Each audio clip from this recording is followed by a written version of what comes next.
Um, Yassine says, what is Optimus? Yeah, so for those of you guys that aren't familiar, Optimus is the humanoid robot from Tesla, right? That personally I think is going to be vaporware for a long time. But reasonable expectation that it uses a neural network. So they're saying that the neural networks for Optimus are larger than what Tesla uses for Auto. Fabrizio says, what does it mean? I think increasing neural nets doesn't change anything. It has to do with the quality of data and research expertise, not neural networks. The big problem has always been data. Yeah, Fabrizio, but your boss doesn't care about that, right? Your boss is looking at this statement and wants you to make a decision on it, right? So let's focus on the task at hand, right?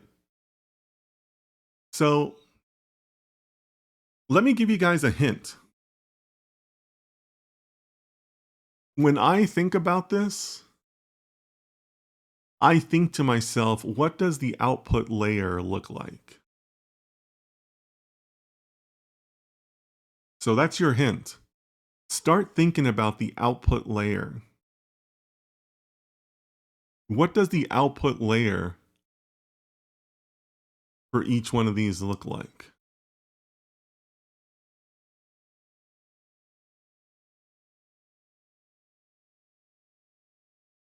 Yassine says, I don't know what to do. I intend to do by saying that, but for me, it makes it worse. Yassine, I'm not sure I fully understand your question. But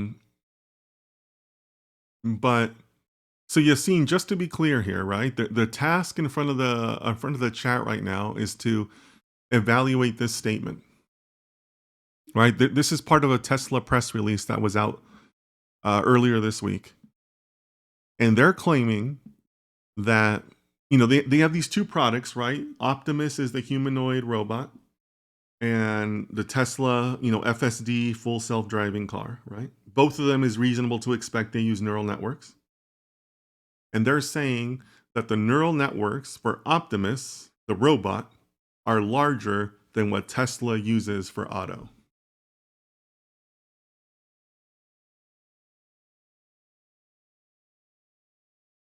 Vibob says, I think Auto is still a fairly narrow task compared to a machine that is supposed to imitate us.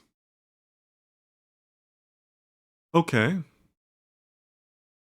Define narrow, Vibob.